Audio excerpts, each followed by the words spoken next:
So guys, દોસ્તો, કોઈ ગુરુ તમારું જીવન નથી બદલી શકતો, કોઈ વક્તા તમારું જીવન નથી બદલી શકતા, કોઈ કિતાબો પણ તમારું જીવન નથી બદલી શકતો. તમે એવું વિચારશો કે યાર આ ગુરુ મને મળી જશે તો મારું જીવન બદલાઈ જશે. હા, તમને જ્ઞાન મળશે, તમને નોલેજ મળશે, જીવન જીવવાની રીત મળશે, પણ જો તમારું જીવન બદલવું હોય તો કોઈ એક કિતાબ પણ નથી બદલી શકવાની, કોઈ પ્લાન પણ નથી બદલી શકવાનો.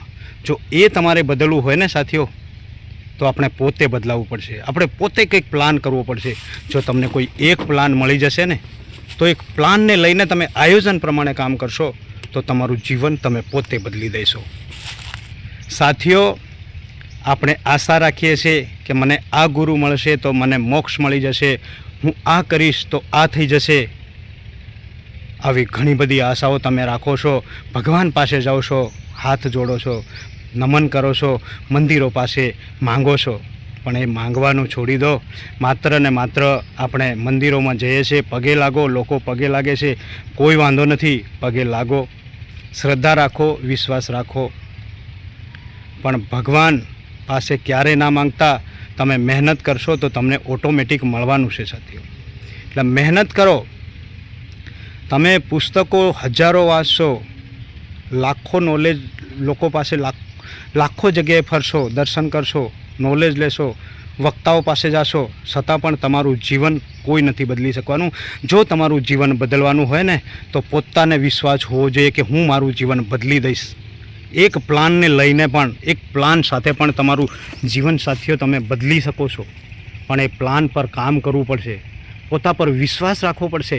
ખાસ કરીને તમે લોકો પર નિર્ભર રહેશો, લોકોની વાતો સાંભળશો, લોકો શું કહે છે, મારી આ થઈ જશે, હું આ કરીશ તો આ થઈ જશે, લોકો શું વિચારશે, આ બધા વિચારોથી ક્યારે પણ તમે તમારું જીવન નથી બદલી શકવાના સાથીઓ. અગર જો તમારે મહેનત કરવી હોય, જીવન બદલવા માટેનું મૂળ મંત્ર જ આ છે કે તમારે લગાતાર ગમે તે પ્રકાર જે પણ ફિલ્ડમાં કરો, લગાતાર મહેનત કરો, હાર્ડવર્ક કરો. મહેનતથી વધારે તમને ક્યારે પણ નથી મળવાનું, અને મહેનત કરશો ત્યારે ક્યારે પણ કોઈની તાકાત નથી તમારું જીવન બદલતા રોકી શકે. એટલે સાથીઓ, જીવન બદલવું હોય તો એક ટોપિક યાની કે એક પોઈન્ટ પર એક દિશામાં આગળ વધો અને લગાતાર કાર્ય કરો, અને જ્યાં સુધી સફળતા નહીં મળે ત્યાં સુધી એમના પાછળ દોડો, રાત દિવસ એક કરી નાખો તો કોઈની તાકાત નથી તમારું જીવન બદલી શકે. અને મેઇન વસ્તુ તો એ છે કે પોતે હિંમત ના હારતા, પોતે તમારો હોસલો ના ગુમાવતા. તમે માંગ્યું હશે ને ભગવાન પાસે, એનાથી પણ વધારે મળશે. ભગવાન પાસે ક્યારે ના માંગતા, માત્ર મહેનત પર ધ્યાન આપો, ભગવાનને હાથ જોડી દેજો, કોઈ વાંધો નથી સાથીઓ.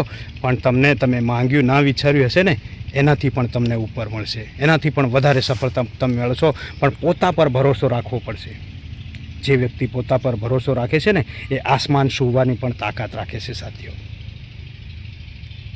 ફરીથી મળીશું. Bye bye.